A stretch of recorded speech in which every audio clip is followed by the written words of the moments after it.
So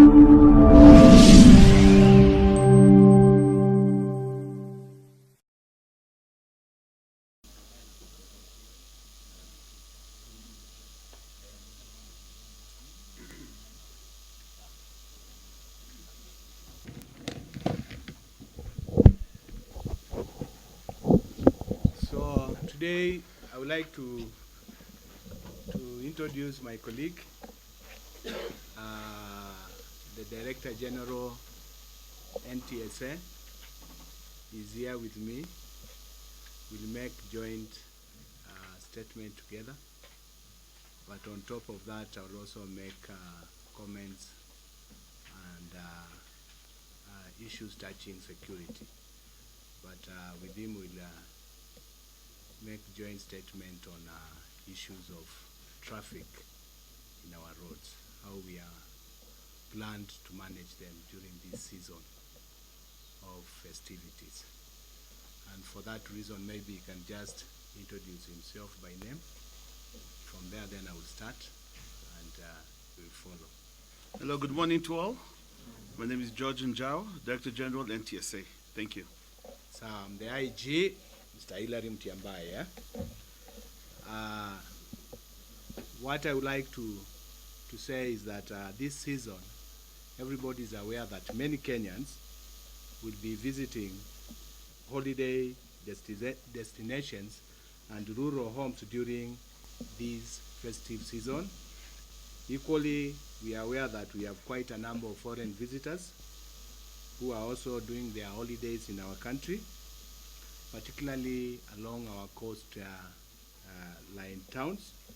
This is also the period that Wananchi, we know that they flog during the Christmas day in worship places, while others, they will be visiting the entertainment joints and shopping malls to do shopping for Christmas, among other places for the celebrations. We are also aware that heavy traffic is usually experienced along our highway during this period. We wish to ensure that the public, that the National Police Service has made adequate arrangement to enhance the security and safety throughout the country. Police officers have been deployed adequately throughout the country. All security multi-agencies are involved in this period of festivity in the security operations.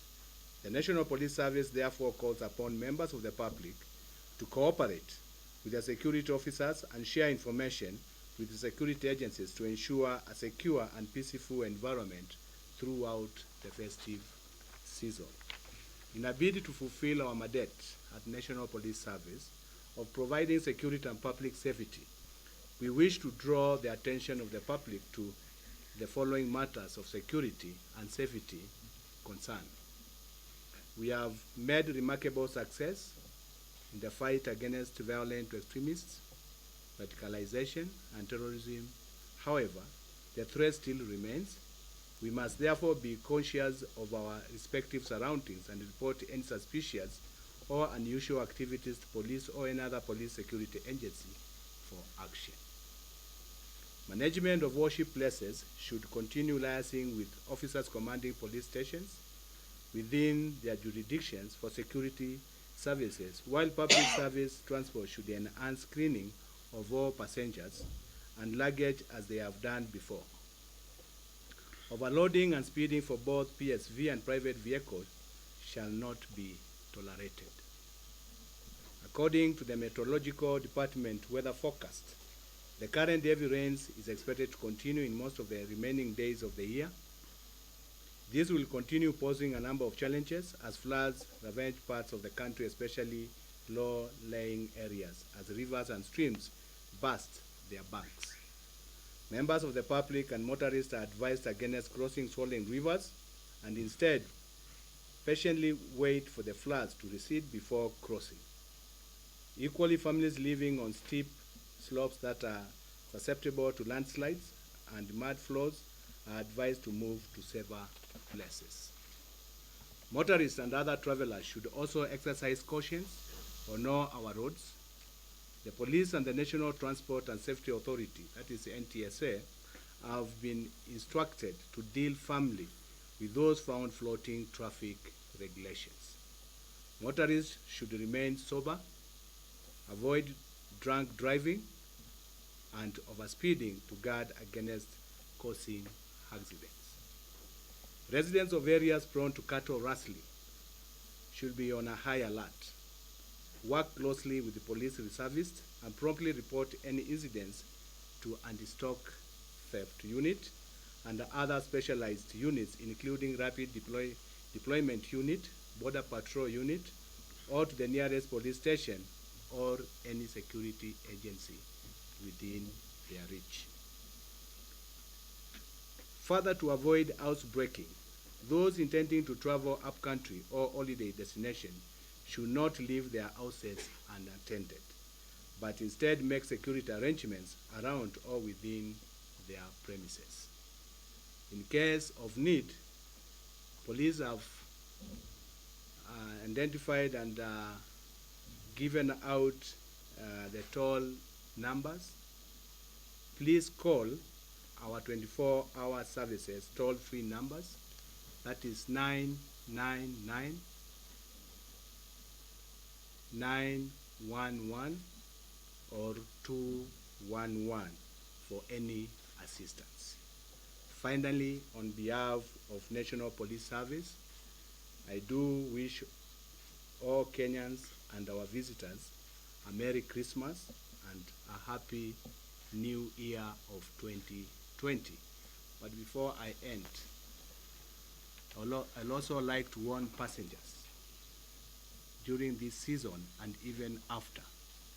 Any excess in any PSV vehicles with effect from today will deal with the passenger as individual.